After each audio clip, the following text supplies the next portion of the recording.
प्यारे बच्चों, आज आप सभी का हिंदी क्लास में स्वागत है। आपने पाठ 6 में कुसंग का ज्वर द्वारा जाना था कि मनुष्य को अच्छी संगति करनी चाहिए, क्योंकि अच्छे मित्र हमारी बुराइयों को बताकर उन्हें दूर करते हैं, जबकि दूसरे मित्र केवल हमारे सुख के साथी होते हैं। हमें हमेशा कुसंगति से दूर रहना चाहिए। आज हम अपने पाठ 7 से भक्ति काल के प्रमुख कवि द्वारा जानेंगे कि प्रभु भक्ति कैसी होती है और किसने अपने प्रभु की भक्ति में लीन होकर मोक्ष प्राप्त किया है।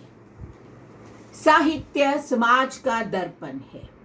कवि या लेखक जो भी समाज में देखता है, अनुभव करता है, उसकी रचनाएं उसी पर आधारित होती हैं।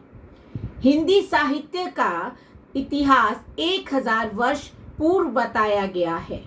इसे 4 भागों में बांटा गया है: आदिकाल, भक्ति काल, रीतिकाल तथा आधुनिक काल। आदिकाल को वीर गाथा के नाम से भी जाना जाता है, क्योंकि उस समय के कवि अपने राजाओं की वीरता तथा युद्ध का बखान करते थे। 14वीं शताब्दी से 17वीं शताब्दी के बीच का समय भक्ति काल है, जो कि आज हमारे भक्ति काल के प्रमुख कवि के भी पाठ का वर्णन है।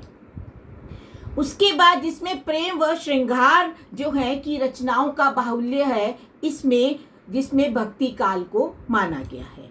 20वीं शताब्दी से आधुनिक काल का आरंभ हुआ, जिसमें अनेक क्रांतिकारी परिवर्तन हुए। खड़ी बोली रचना का प्रमुख माध्यम भी यही काल बना। भक्ति काल हिंदी साहित्य का स्वर्ण युग माना जाता है। भक्ति की 2 धाराएं होती हैं: निर्गुण भक्ति, सगुण भक्ति। निर्गुण अर्थात निराकार ईश्वर की भक्ति और सगुण भक्ति में ईश्वर की उपासना की जाती है। निर्गुण भक्ति में कबीर तथा रहीम जी के दोहे हैं, और जबकि सगुण धारा में सूरदास, मीराबाई, तुलसीदास जी प्रमुख हैं। कबीरदास जी ने मनुष्य को बताया है कि परमात्मा ना तो किसी देवालय में मिल सकता है, ना ही कैलाश जाकर, ना किसी मस्जिद में नमाज पढ़कर। ईश्वर तो स्वयं मनुष्य में ही निवास करता है, उसे तो केवल स्वयं ही खोजना है। मोह को कहाँ ढूंढे बंदे, मैं तो तेरे पास में। कबीरदास जी शुरुआत करते हैं, क्योंकि निर्गुण भक्ति के कवि हैं। वे कहते हैं, बंदे, ईश्वर कहता है, बंदे मुझे कहाँ ढूंढता है, मैं तो तेरे पास ही हूँ। ना मैं देवल, ना मैं मस्जिद, ना मैं किसी मंदिर में, ना किसी मस्जिद में, ना काबे कैलाश में, ना मैं काशी में हूँ, ना कैलाश में। ना तो कोनो क्रियाक्रम में, क्रियाक्रम किसी काम को करोगे, कोई क्रिया करोगे, उसमें भी नहीं हूँ। ना ही जोग बैराग में, अगर जोगी बन जाते हो, सन्यासी बन जाते हो, तो भी मैं उसमें नहीं हूँ। खोजी होए हो तुरंत ही मिले हो, अगर खोज करेगा ना मेरी, तो मैं तुरंत तुझे मिल जाऊंगा, तुरंत तुझे पा जाऊंगा। पल भर की तलाश में, कहे कबीर सुनो भई साधो। कबीरदास जी कहते हैं, सुनो सज्जनों, सब सांसों की सांस में ईश्वर क्या है, सबकी सांसों में, श्वासों के श्वास में है। दूसरा है हमारे सूरदास जी। सूरदास जी भक्ति काल के महान कवि माने जाते हैं। सूरदास जी की आंखें ना होने के बावजूद भी उन्होंने श्री कृष्ण का ऐसा सुंदर व सजीव चित्रण किया है जो कहीं भी नहीं मिलता। उन्होंने वात्सल्य व श्रृंगार रस को अपनी रचनाओं में प्रयोग किया है। मैया मोरी मैं नहीं माखन खायो। कृष्ण जी अपनी मैया से कहते हैं, माँ मैंने माखन नहीं खाया है।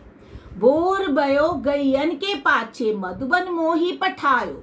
तो मुझे सुबह ही तो गायों के पीछे जो है मधुबन भेज देती है, सुबह होते ही गायों के पीछे भेज देती है। 4 पहर बंसी बट बट गयो। चारों पहर मैं जंगल में भटकता हूँ। सांझ परे घर आयो और सांझ के समय ही, शाम को ही तो घर आता हूँ। मैं बालक बहियन को छोटो, मैं छोटा सा तो बालक और छोटी सी मेरी बाहिन।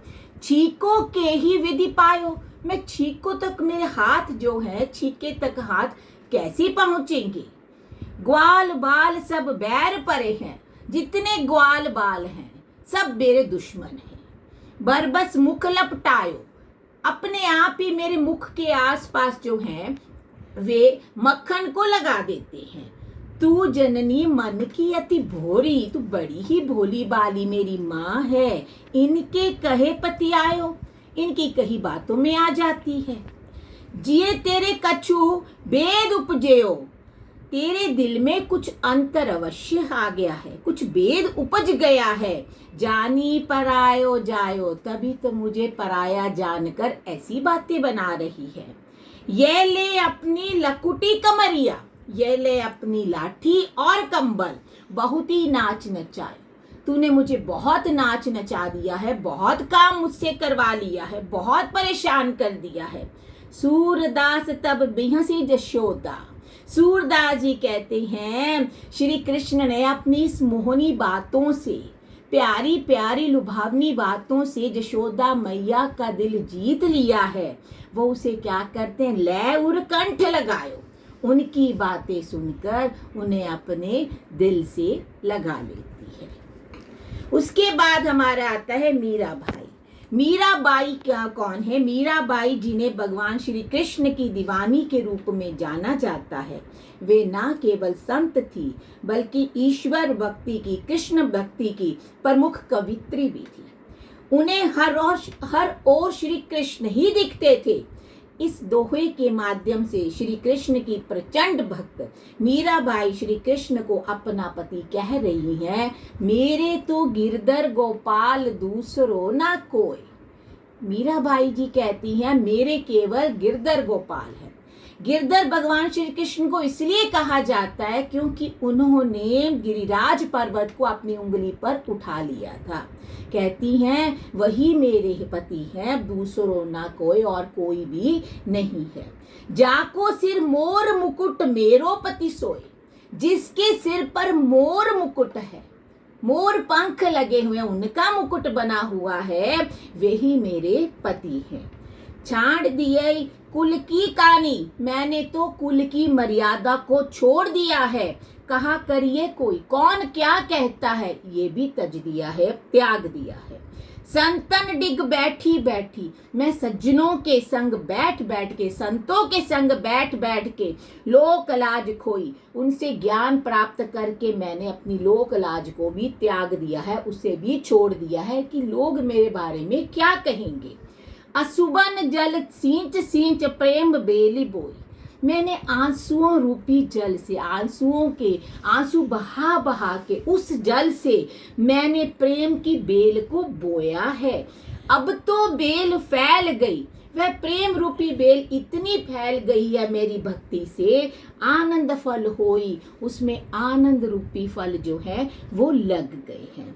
भक्ति देख राजी हुई, जगती देखी रोई। मीराबाई कहती हैं भक्ति देखकर मैं बहुत खुश हूँ, लेकिन संसार के लोगों को देखकर रोती हूँ। दासी मीरा लाल गिरधर तारो अब मोही, मीराबाई कहती हैं मैं आपकी दासी हूँ गिरधर, अब तो मुझे इस संसार से तार दो। अब आते हैं तुलसीदास जी पर। तुलसीदास जी एक महान संत और साधु थे, जिन्हें गोस्वामी तुलसीदास जी के नाम से भी जाना जाता था। श्री रामचरितमानस के रचयिता भी यही हैं। तुलसीदास जी के दोहे ज्ञान सागर के समान है। तुलसीदास जी ने अच्छे व बुरे मित्र की पहचान करवाई है। जेना मित्र दुख होई दुखारी, जो लोग मित्र के दुख से दुखी नहीं होते, तिरही बिलोकत पाक तक भारी, उन्हें देखने से भी पाप लगता है। निज दुख गिरि सम रज करी जानी, जो अपने पर्वत के समान दुख को धूल के समान समझे, मित्र के दुख मित्र का दुख रज मेरु समाना, और मित्र के धूल समान दुख को पर्वत के समान समझे, वही मित्र है, वही सच्चा मित्र है। जिनके असीमति सहज न आई, ते सठ कृत हठ कृत करत मिताई। क्या होते हैं, जिन्हें स्वभाव से भी ऐसी बुद्धि प्राप्त नहीं है, वे मूर्ख हट करके क्यों किसी के मित्रता करते हैं। क्योंकि मित्र का धर्म है कि मित्र को कुपथ निवारी, कि बुरे रास्ते के पर जाने से रोकना, सुपंथ चलावा और अच्छे मार्ग पर लेकर चलना। गुण प्रकटे अवगुण ही दुरावा, उसके अच्छे गुणों को तो प्रकट करे और उसके अवगुण को दूसरों से छिपा ले, ऐसा ही मित्र होना चाहिए। देत लेत मन संक न दरई, बल अनुमान सदा हित करई। जो देने लेने में शंका ना रखे कि मित्र को मैंने मित्र से को ये दिया है, मित्र से मैंने ये लिया है, या मित्र मुझे ये दे, इसमें शंका ना रखे और अपने बल के अनुसार, अपनी शक्ति के अनुसार उसका सदा हित करता रहे, भलाई करता रहे।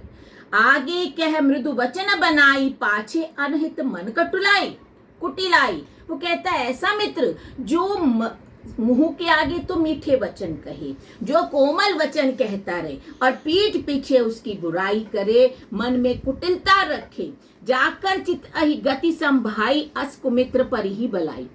जो ऐसा मन में कुटिलता का भाव रखता है, सूरदास तुलसीदास जी कहते हैं, ऐसे मित्र को त्यागने में ही भलाई है। सेवक सठ नृप कृपन कुनारी, कपटी मित्र सूल समचारी। मूर्ख सेवक, कंजूस राजा, उल्टा स्त्री और कपटी मित्र, ये चारों शूल के समान होते हैं। बच्चों, हमें बुराई की ओर ना जाकर अच्छाई की ओर जाना है, अपने उस ओर ही कदम बढ़ाने हैं। हर प्राणी में प्रभु की झलक देखनी है, तभी हम किसी का बुरा नहीं कर पाएंगे। मित्र का चुनाव सोच समझ कर करना है। Stay home, stay safe with healthy thoughts.